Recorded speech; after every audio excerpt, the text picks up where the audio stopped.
Olá a todos, eu me chamo Eduardo Balbino e serei o professor de vocês dessa aula de ligações químicas, a parte 2 dela.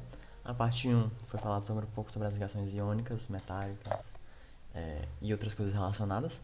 Se vocês não viram ainda, vão ver lá, porque eu vou construir aqui em cima da ideia de regra do octeto, então é bom voltar lá. Esses slides, né, foram preparados pelo Rafael Raulino, me chamo Eduardo Balbino, né, de novo, não sei se falei. E o Rafael aqui deixou uma frase para nós. Quem não tem coragem para arriscar não conquistará nada na sua vida, de Muhammad Ali. É, Inspirador, não desistam nunca, né? E vai ter umas frases parecidas com essas ao longo dos slides. Busquem ler, eu não vou ler sempre, porque tem vários slides e eu não quero interromper o fluxo da aula. Mas, enfim, é isso. Eu falarei aqui sobre as ligações covalentes e o compartilhamento de elétrons. Vou ler mais uma, mas é a última. Eu não consigo me lembrar do último dia em que eu não treinei. Grande Michael Phelps, vencedor de diversas medalhas de ouro. Então fica aí a dica do Michael Phelps. Certo. A ligação covalente acontece entre ametais, semimetais e ou hidrogênios. Nesse caso, ambos tendem a receber elétrons. Se difere, né, da ligação iônica, que a gente é acostumado a ver, onde uma espécie doa e outra espécie recebe, e aí fica muito claro: olha, estão estáveis, tranquilo. Só que nem sempre vai ter alguém para doar. Mas, como tudo no universo, né, como todas as coisas do planeta inteiro, eles querem ficar na sua forma mais estável, eles querem gastar menos energia, enfim.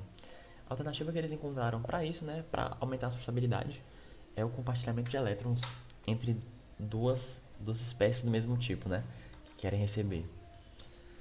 Dessa forma, o compartilhamento de elétrons ocorre quando dois átomos se aproximam de tal forma que uma porção de suas eletrosferas ocupa o mesmo espaço de uma outra eletrosfera de um outro átomo. Por que isso acontece, né? Porque nem sempre vai ter um metal para doar, então quando eles se encontram, se eles se batem, por exemplo, eles falam: olha, eu tô precisando, você tá precisando, nós dois aqui agora, aí manda um zap. Nessa situação que estamos agora, a gente poderia se ajudar, não é? Então eles se ajudam. É importante lembrar, né? Lembrar um pouco antes, que a ligação covalente é a mais fraca. Então, se vier um ânion, pá, quebrar isso, ele quebra mais tranquilamente do que de outra forma, né? Dessa forma, né? Eles se batem, fazem exatamente essa comunicação que eu mencionei, e aí os elétrons são compartilhados. Ou seja, o elétron de um fica dos dois e o elétron do outro fica dos dois também. Conferindo assim estabilidade, né? Regra do octeto, etc, etc.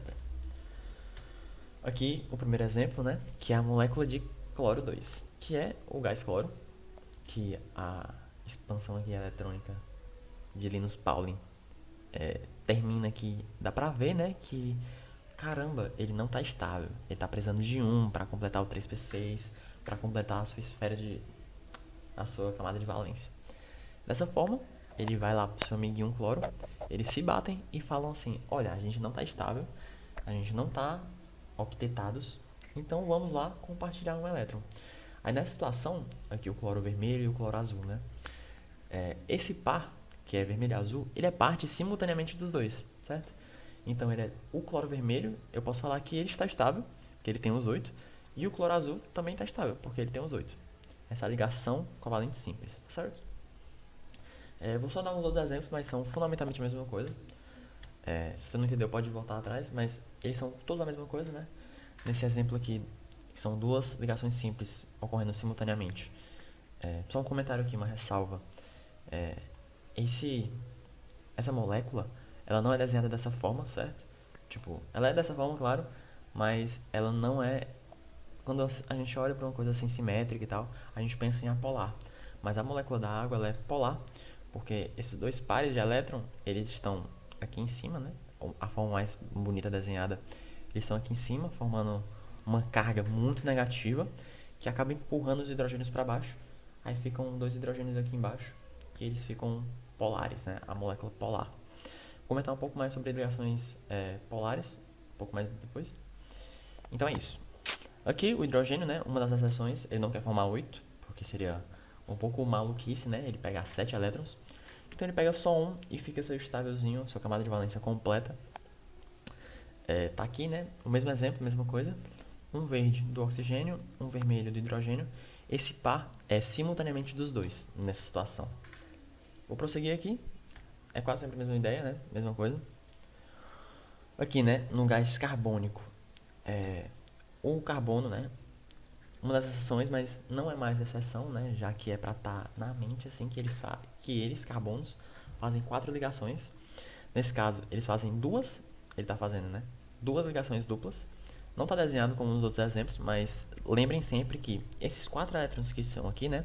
Esses dois pares, são pares compartilhados. Então, esse primeiro é do oxigênio, esse segundo é do carbono, esse terceiro é do oxigênio, esse quarto é do carbono. Mesma coisa aqui.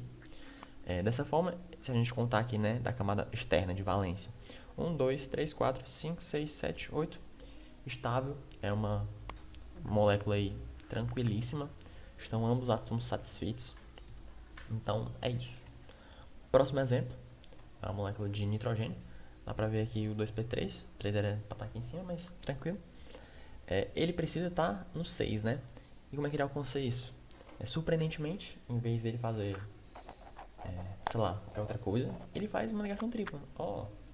É exatamente igual a dupla, exatamente igual a simples, só que dessa vez 3 vezes ao mesmo tempo. Se a gente vier aqui, né, supor que aqui é a eletrosfera, uma analogia, né, a gente pode ver que tem 1, 2, 3, 4, 5, 6, 7, 8 elétrons para esse nitrogênio aqui vermelho. Então ele está estável, a mesma coisa para o roxo. E é importante lembrar, né, que eles sempre tentam buscar a estabilidade. Então, supondo que aqui tem uma dupla só, supondo que não tem essas duas, ele vai automaticamente, entre aspas, né, não é um robô, mas automaticamente tentar fazer essa ligação, se não tiver não tiver nenhum outro átomo com um elétron para dar, né, com uma menor eletronegatividade. Enfim, a ideia sempre é a mesma. Eles querem sempre buscar a estabilidade, certo? Aqui, próximo... acabou os exemplos. Aqui é uma demonstração de como a gente desenha, né, como a gente mostra essas ligações covalentes. Tem a ligação tradicional, né, a fórmula só estrutural, que é as ligações iônicas covalentes, dativas, tudo fica a mesma coisa, que é só uma linhazinha. E é pra ter como noção, né, o que está acontecendo. Tipo, um CH tem como ser iônica? De jeito nenhum, é a covalente. E tem a fórmula eletrônica de Lewis, né, que é alternativa. Eu costumo dizer, né, que essa forma é para quando o professor não tem certeza se você sabe o que é elétron, então ele usa isso aqui, onde você tem que desenhar, né, em cada espécie os seus eletronzinhos individuais, formados em pares normalmente, né? Dá pra ver aqui que tem um par em cima, um par embaixo, um par aqui. Aqui não tem pares porque é o carbono, mas a ideia é essa, né? É a mesma coisa, só que com esses parezinhos esclarecidos. Claro que você não precisa de uma caneta vermelha, né? Mas dá pra entender a ideia aqui de mostrar o que é que tá acontecendo, né? Diretamente, assim, no desenho. Isso aqui é a água. Só lembrando que essa fórmula aqui, ela está coerente estruturalmente, mas não só na vida real, né? Ela estaria curvadazinha, assim, para dar a impressão de apolar. Enfim, eu vou dar aqui um intermediário, né? Que as ligações covalentes, elas são classificadas em dois tipos diferentes, que é polar e apolar. Vou voltar aqui para usar um exemplo anterior. Esse exemplo aqui é um exemplo de ligação covalente apolar. Por quê? Porque nem um nitrogênio puxa mais do que o outro, nem o outro nitrogênio puxa mais do que o primeiro. Vou voltar aqui. Esse aqui é um exemplo de polar, né? Que, salvo engano, o oxigênio ele é mais eletronegativo. Significa que ele tem uma atração maior por elétrons. Então, nessa situação, ele vai puxar esses elétrons mais para ele. Então, se a gente fizer um desenho estrutural, né, de como é que estão os elétrons, não está perfeitinho dessa forma. Esses elétrons, os 4, vão estar mais próximos do oxigênio do que do carbono. Enfim, é só um detalhe. Não é uma coisa para você decorar. Ai meu Deus, essa ligação é o quê? Porque é muito difícil a gente saber a atividade de todos os elementos. É só lembrar que se os elementos forem diferentes, a ligação não é a molécula. A ligação, ela é polar. E se forem iguais, ela é apolar. A ligação, de novo. Certo, então vou prosseguir aqui para as exceções do octeto. A primeira exceção aqui é do boro, boro 5, onde a gente pode observar aqui, né, na distribuição de Linus Pauling, que é 1s2, 2s3. Essa situação a gente já viu, eu espero ter visto, em um exemplo como o alumínio. E o alumínio, como um belo metal, ele quer doar 3 elétrons. Então ele fica 3 mais. Mas, Balbino, ele não está fazendo aqui iônica, ele está no slide covalente. O que está acontecendo? É porque como o boro é uma espécie muito pequena, vocês podem observar que ele é o primeiro da sua família, da família do boro, a gente tirar um elétron dele, a sua afinidade eletrônica, né, que a gente chama, ela inicialmente ela é muito grande. Então não é uma coisa que acontece na natureza. A primeira já é difícil, porque está tirada do primeiro elétron. E para ficar estável, né, supondo que tirar a primeira melhoraria, para ficar estável ele teria que tirar mais 2. E tirar 3 elétrons, mais de 50% dos elétrons de uma espécie, né, de um átomo tão pequeno, você pode imaginar que é uma coisa imensa, imensa. Uma quantidade de energia assim absurda, que não é normalmente vista na natureza, então é por isso que não acontece. Então aqui, o próximo passo mais lógico acontece, né? Que ele quer ficar um pouco mais próximo da sua estabilidade, indo para cima, indo para 8. Dá para observar aqui que ele forma aqui o flúor, né? Que é da família 17. Ele só precisa de 1 para ficar 2p6 estável, então ele fica estável, estável, estável.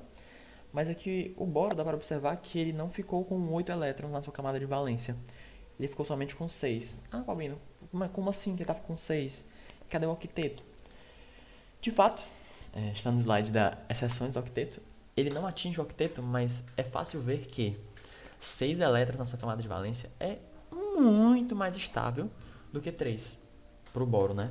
E como ele não tem mais nenhum elétron, ele não tem como puxar da primeira camada, né? Porque isso aí também seria uma coisa de energia demais para ser plausível. Ele fica 3, e ele não fica feliz, porque ele não tem 8, mas ele fica satisfeito.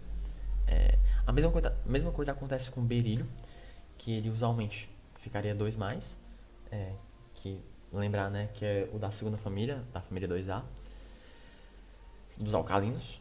E aí ele faz covalente até ficar estável, até atingir o seu 4, né? 4 é melhor do que 2, sempre, porque eu não posso ficar 0, né, para ficar estável. Não posso voltar para hélio, sempre para frente. Então é isso. Aqui um outro exemplo, só que esse exemplo, em vez de ficar menos, ele fica bem mais, que é o fósforo. Uma situação aqui. Ah, Balbino, como é que eu vou saber que isso acontece? Olha, você não sabe, é muito difícil. Não tem como uma prova como o Enem, como a UES, como a Unicamp, de jogar um monte de energias e falar aí, não, veja aí qual é o mais estável. Isso não é uma coisa que acontece de jeito nenhum. Mas se ele te der a fórmula PCl5, olha, você pode ver que não é um absurdo. PCl5 acontece na natureza, assim, entre aspas, né? Mas acontece. Ele expande o seu octeto. Mas como assim? Eu achei que o octeto era perfeito. Nem sempre.